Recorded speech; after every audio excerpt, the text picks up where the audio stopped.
The following is a JourneyWise Network production.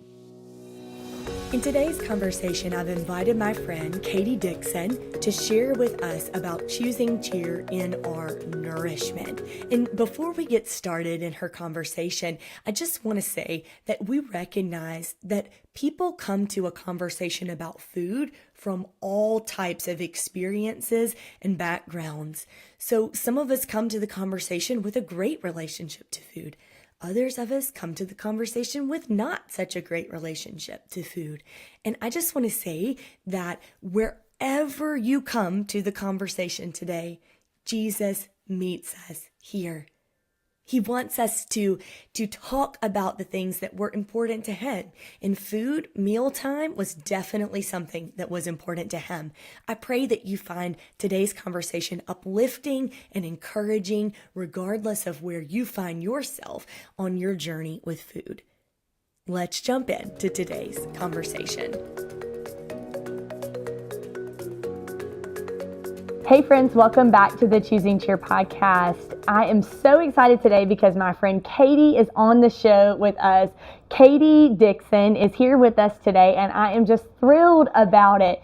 I am so excited that she is here to talk to us today about choosing cheer in our nourishment, in our food. That's kind of what you do. I want you to tell everybody a little bit about yourself.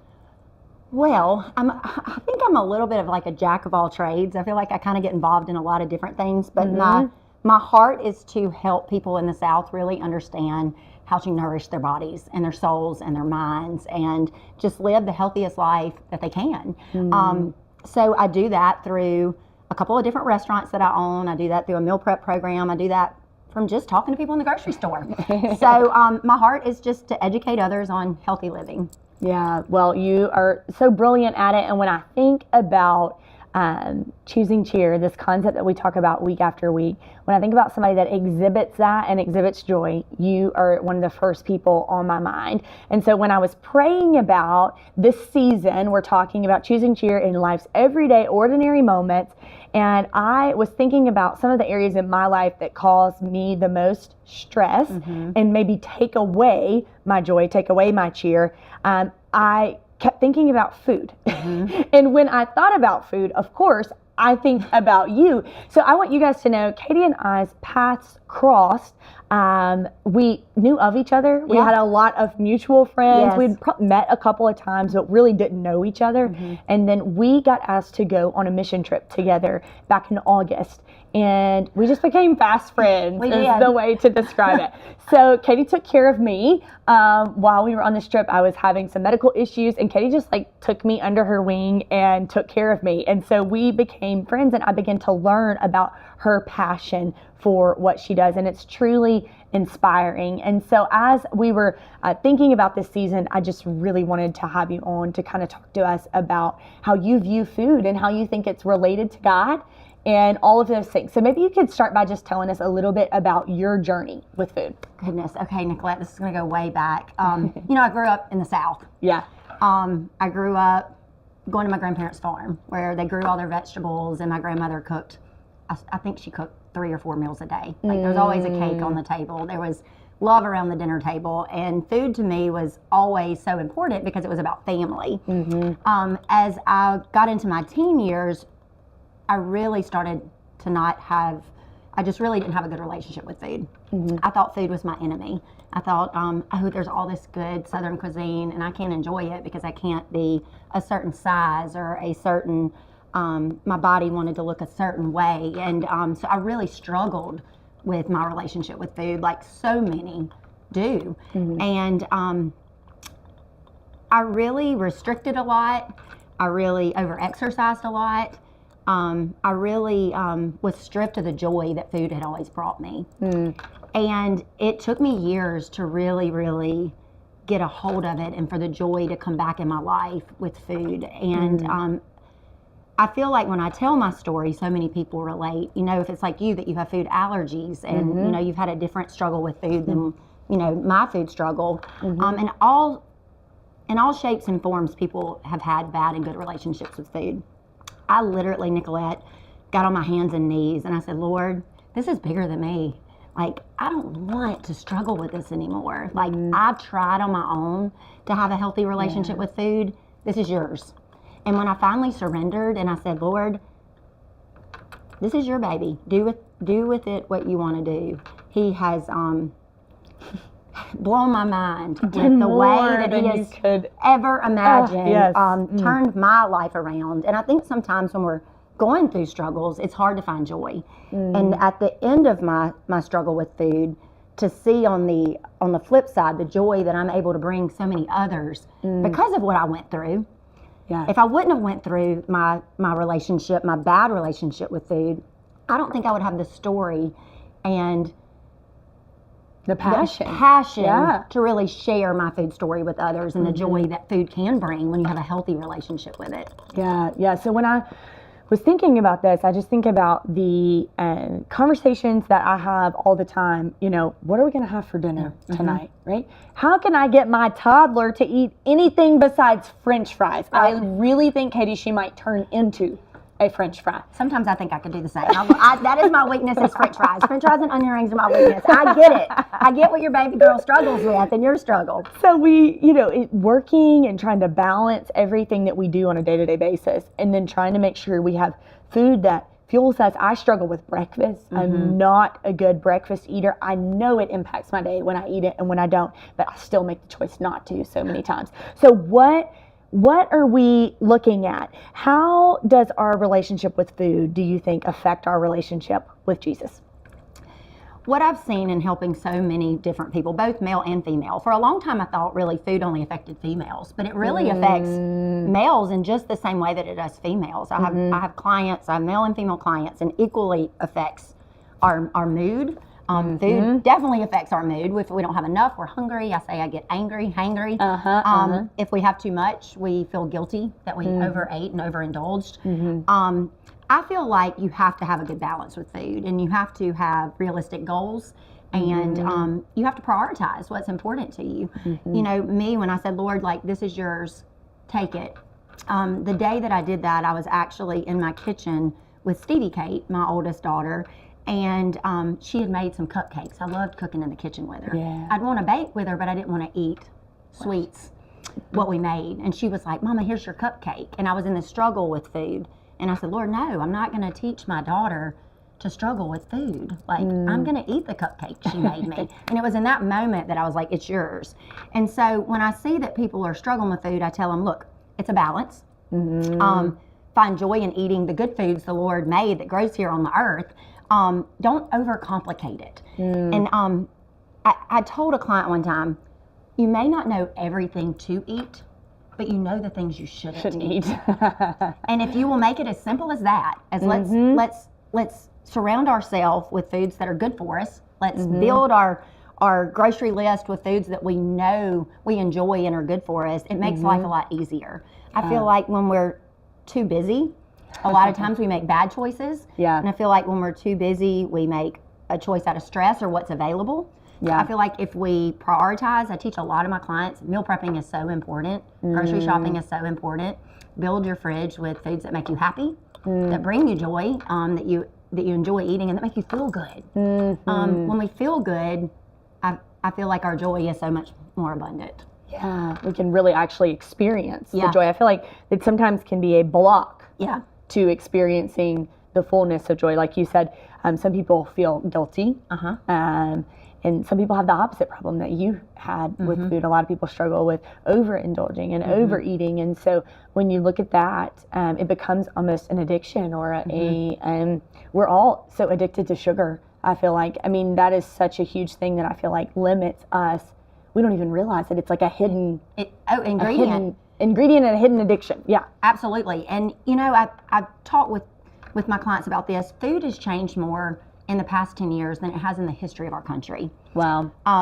The things that are being put into foods are addictive. They want you to rebuy them. They want you to like them. And a lot of the times it's sugar is the base of that. And so if we're careful and cautious with the foods that we're buying and we actually educate ourselves on what's in the foods we're eating, I feel like that in itself will eliminate a lot of the foods we shouldn't be eating. I know this is probably terrible, but Stevie Kate, when she was little, we found out she was dyslexic and that she has ADHD.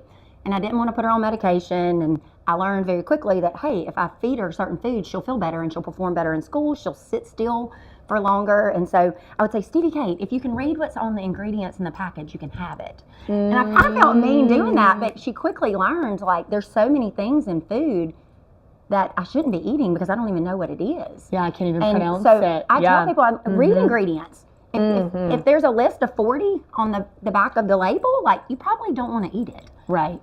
I think, you touched a little bit on it. I have a gluten allergy, and so they're coming out with more and more gluten-free whatever.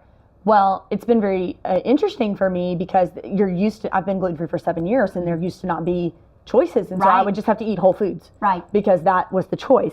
And now I'm tempted to buy these new things that say gluten-free, and they're making bread gluten-free that tastes better and all this stuff that tastes better, and I had cut all of that out of my diet. And then when you put those things back into your diet, it's like, whoa, I'm not used to these things. And so just because something has a label that it's organic or gluten-free or whatever doesn't mean that it's really actually good for you. Yeah, and it's very misleading. And I think that it makes it hard. I think when anything in life, when we simplify our choices, when you went back to the basics of, I've just got to eat whole foods, your life was probably a lot less complicated with your food choices. And I feel like that's, our lives in so many ways. When I get back to the basics, when I get back to my roots, when I get back in this, that's where my life feels in balance. That's where the healthy eating choices become easier. When we overcomplicate our lives and we're not taking time to sit still and we're too busy, that's when we make bad food choices. I feel like time is it for me. Like, Absolutely. if I have time, I will make the right choice.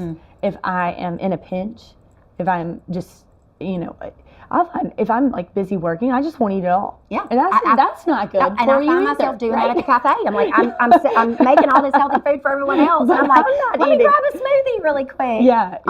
But yeah, I feel like when we get in the Word and we say, Lord, you have this part of my life, it makes it easier. So that's step one, and step two, just realizing that we're going to make bad choices sometimes, and that's okay. I feel like so many people, it's all or nothing. And I'm like, 80% of the time, make good choices. 20% of the time, if you want to go to family Christmas and have the pecan pie, have it. Enjoy it. But your 80% of the time, make good choices. Eat your whole foods. And don't put so much pressure on yourself to be perfect. I feel like so many of us, women especially, we put this idea that we have to look a certain way or be a certain way or dress our kids a certain way or be just amazing all the time. And we don't have to. And, we're going to make bad food choices and we're going to make good ones. But remember to get back on the wagon every time. That we're all going to fall off, but it's when we get back up and we make that next right choice that really we build a confidence in ourselves. And then the true joy of food can really be seen. Here at JourneyWise, you hear us talk a lot about walking daily with Jesus. We are pretty passionate about it because we have witnessed what a difference it makes when we spend every day with Him in His Word and through prayer. We have developed a 365-day journey with Jesus through the Gospels chronologically called the Life Along the Way series. You have heard me mention our first book, Jesus With Us, that was released last fall. Our second book, the second 90 days in the series, released January 16th, and we are so excited about it. We've watched how just a few minutes a day reading through the Gospels, following the life of Jesus, has been a game changer for people. Individuals, small groups, Sunday school classes, and even entire church congregations have responded with reviews of how their lives are being changed by spending time daily with Jesus. We want you to get your copy. It's not too late for you to jump in and join the journey. So I think, Katie, something that's important to note is that most of the information that we have about food and about dieting, this kind of culture of dieting, those things, comes from culture, not from the Word of God, not from spiritual leaders or people who are seeking Jesus. It's people who are wanting your money, wanting you to follow this certain way. They found the answer. I was watching some video the other day, and I just about, I don't know what it was about, but they had found the secret to whatever, and I'm going like, this is like, what is this? And that people we buy into that And we stuff do, because we it's do. what's in front of us over and over again. How do we discern what is information that is helpful and that comes from God and that is godly wisdom, and how do we discern what is untrue that we just need to release? It's hard. I think you like we go to the Word for His truth. I think that we find people in our lives that we really trust. Yeah. And we know are going to be honest with us on food choices. You know, if it's following me and reaching out to me and saying, "Hey, I'm confused. I have a question. Yeah. Like, I don't understand how to make better choices for my family." I think find that person that you trust that you can ask those questions to, because we don't know everything, and there is so much information out there.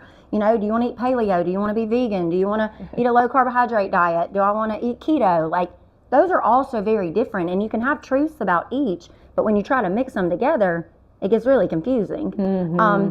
So I tell people, like, if you go in Daniel and you read, like, I've done the Daniel fast several times. I think if you get back to the basics of even prayer and fasting and get back to, okay, I'm going to eat whole foods, if you can start there and really establish some good habits, it makes it easier to make good choices along the way. So I think when, like I said, you may not know all the right things to eat, you know the things not to eat, get back to the basics of the foods, that the berries and the sweet potatoes and the things that grow from the ground. Yeah. And you're going to feel so much better. Yeah, that's so good. I think about the scripture where Paul writes that our bodies are the temple of Christ Jesus, right? We are where He's chosen to dwell on earth.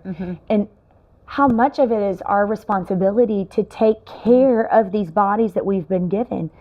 But so often it's the last of the priorities, right? We're just giving so much. And us church people are really bad about it, right? Because we give and give and give to everything else, every club. We volunteer at everything at school. We do speaking events. We show up. We do this. And then it's like, oh, I don't have anything to eat at home. I haven't been to the grocery store. I haven't, and I haven't prepared. Yeah, I'm not prepared. And so I make a bad choice. And I think that it's so easy for us to kind of view making those choices as selfish choices. Yeah. But really, when we look at scripture, God is saying, you have to take care of this body that I've given you. Your body is wasting away. Right. We are going to die. Yeah. And we are going to get a new body. Yes. That is going to be Amen. glorious. But right now, we've been given this one. And He wants us to care for it and take care of it so that we can do the work that He wants us to do. It's the so that makes the difference. 100%. And when we take care of this body we're given, we're able to glorify Him so much more. We're able to shine our light brighter. We're able to be in better moods. We're able to have more energy to, like just go, podcast to podcast. Like, if you're not fueling yourself efficiently, you're not able to do that. Right. And, so I think just get back to the basics. Like, don't overcomplicate it. Yeah. Get in the Word. Ask the Lord to help you and reveal His truths to you, how to take care of the temple, how to take care of your body. Yeah, I think so often we kind of put this over in a category by itself. Like, we separate it from our spiritual life and we don't pray about it. We don't ask God to help us with this. I had to pray so much in the beginning of becoming gluten-free because I had no clue. I had never read a label before. I wasn't raised to read labels. My husband was, thankfully, and was able to help me walk through that. But it was such a journey for me in the beginning. And so I feel like sometimes we just separate it and we don't talk to God about that. Why do we think He doesn't care about that? And He does. He so cares about that part of our lives. Yeah. And I think sometimes we just need a perspective shift. I think, my mom, she's had some heart problems recently, and she's starting the Mediterranean diet, and I'm trying to coach her through it. And I'm like, finally, Mom, you're listening to me. She's like, Katie, I'm just in a bad mood. I don't want to eat these foods. And it took her really having a perspective shift to understand, like, this doesn't have to look ugly. This doesn't have to be bad. I can feel good and eat things that fill me and taste good. I think there's this perception around healthy foods that, we're not going to get to eat foods we enjoy. And that's just not true. It might take a little while for our taste buds to change. And once you start eating the really healthy foods for you, you start craving them. it. Just like when you get in the Word, the more you're in it, the more you crave it.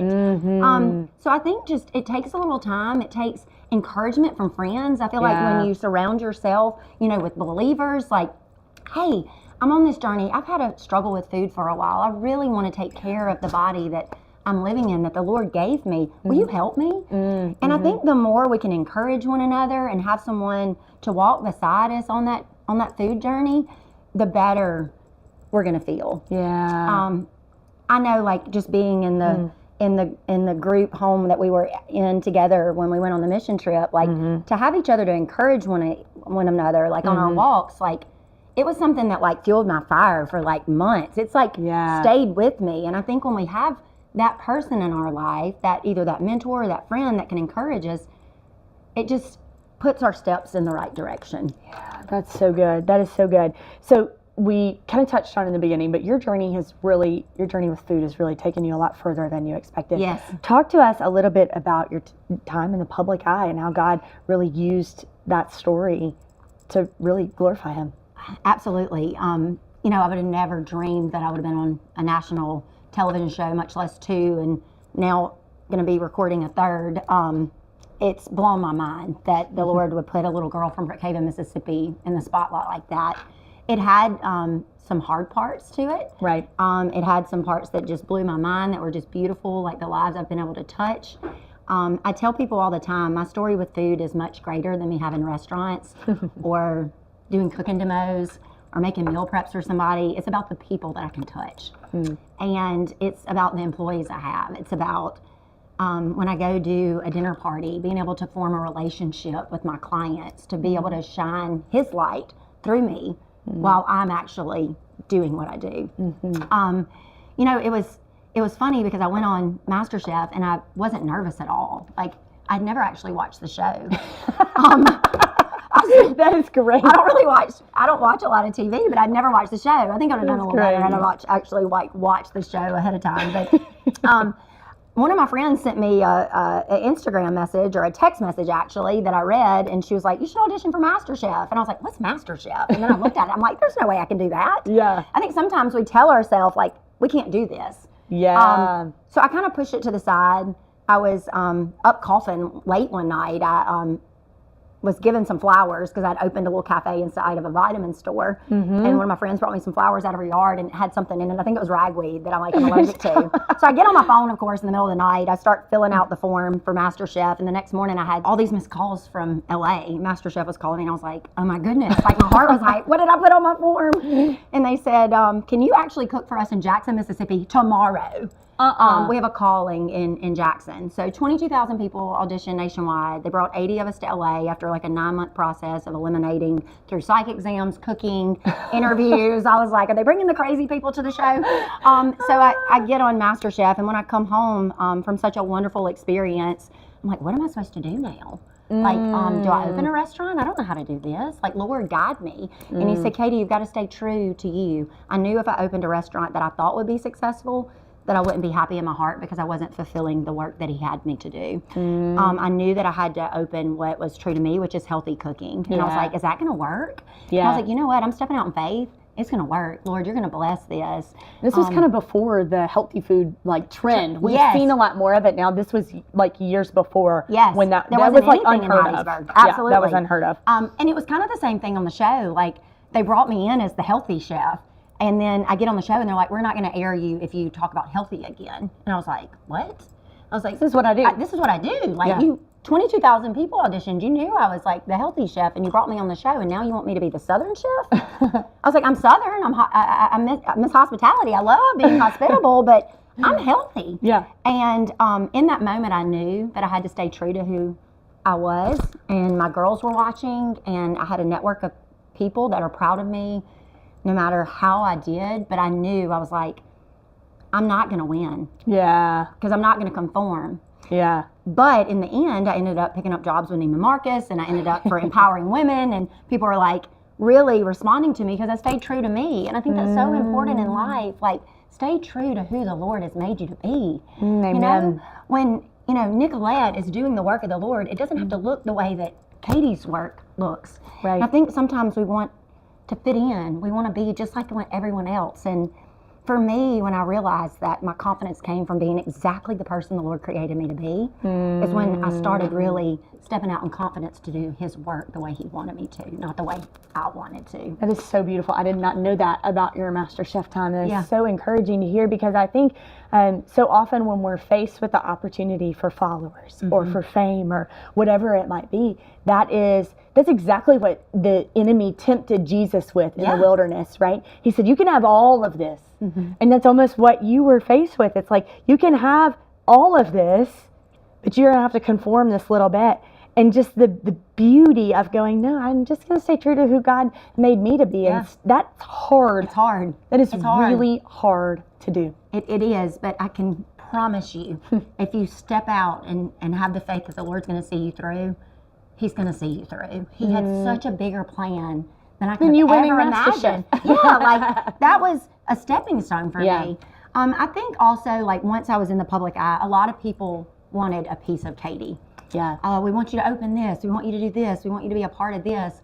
And I think sometimes when you are like catapulted into a situation of all of a sudden you're on a bigger stage, you have to really stay true to you in that as well. Like, I can't be everything for all people, or I can't do the work of Him. And I found myself saying yes to a lot of things and opportunities when I should have been a little more cautious with my yes. And so that's been the season that I've been walking through is, Lord, is this your way? Or is this just another yes because it's an opportunity that I'm wanting to say yes to? And you've closed some restaurants, I've closed some right? restaurants in the process, this year. I have. And answering that question. I was just stretched too thin. I wasn't taking care of my health. I was taking care of everyone else. And, I think it took me really pushing myself to have 4 restaurants at one time to realize, like, I've tried it. Like, that's not what I want. I want my roots to go deeper, and I want to be able to affect more people in this area. And I want to really be able to get still and listen to what He wants for me next. And it's a beautiful thing to have opportunities, but it's also detrimental sometimes to be too busy. And so I'm trying to spend more time just being still and trying to listen to His voice on what's next. What do you want, God? This isn't what I want anymore. So I have been through the valleys and the mountaintops, like trying to figure out what it is I'm supposed to be doing. I think that's the good thing. We can always rest back in the Lord that He's going to take care of us. And our joy comes from Him, not in the stuff. Amen. So, Katie, what are some practical steps? We've kind of touched around it a little bit, but what are some practical steps that people can take maybe this week towards taking care of the body that God has given them? A couple things that I really like to always stress that are easy things to implement. You want to get half your body weight in fluid ounces of water a day. You need water. To hear that you today. need water. Half your body weight in fluid ounces. Okay. You need that. That's step 1. That's easy. I tell people, do that for a week. Don't try to add on too many changes at one time. Become confident in the changes that you're making and let it form a habit. So once you've got the water down, then you want to move your body. It's so important. We get so sedentary sometimes. Sometimes I'm like, it's so cold outside. I can't get out and walk today. Yes. Or in the summer, it's too hot. I can't get outside. So you have to find the thing that works for you. People are like, how do you work out? What do you like to do? And I said, it's not what I like to do. It's what you enjoy. Whatever it is that's going to keep you consistent. If it's going for a walk with your friend, 5 days a week for 30 minutes. If it's your alone time with God, that you're out in nature walking. If it's that you like going to Pure Barre or Orange Theory or CrossFit, like whatever it is that's your niche, do that because consistency is key. It's not going to be an overnight fix, but consistency in moving your body will pay dividends for the rest of your life. Down the road. So move your body, drink your water, and eat whole foods. I mean, those are the 3 most simple things you can do. If you're eating whole foods, you don't even have to, I'm telling you, you don't even have to watch your calories. I tell people that all the time. Just eat whole foods, and your body responds so well to that. Start listening to your body. When you're hungry, eat. When you're not hungry, you don't have to eat. That took me a while to get there because we're just so ingrained in breakfast, lunch, dinner. And then the last thing I would like to say is allow a 12-hour reset. If you eat at 7 at night, don't eat until 7 in the morning. Allow your body 12 hours. It's kind of like a quick little intermittent fasting. It's not the full 16 hours, but allow yourself and your body 12 hours to really just rest. I always encourage, I know what fasting has done in my personal walk with the Lord. I encourage each person this year to try to fast and get in the Word. And just try it. I think it'll change each of their lives. Yeah, it makes a huge difference. That's such a good reminder. Thank you for those practical tips. You're welcome. Katie, it has been such a joy to have you on today. I'm so glad you made the trip up to spend some time with me in person, to get to do this interview. I'm so grateful for you and the work that you're doing. Keep spreading the joy of Jesus. You are a blessing to everyone around you. Guys, we'll be back next week. Thanks so much for joining us. Friends, it's my honor and privilege to get to spend time with you week after week. It is such a joy that you would choose to be a part of our conversation here on the podcast. You are such an important part of what we do. If you like what you hear, I would invite you to share it, pass it along, text this episode to a friend, like, rate, and subscribe to our show. What you do makes a difference. And remember, friend, we're cheering you on.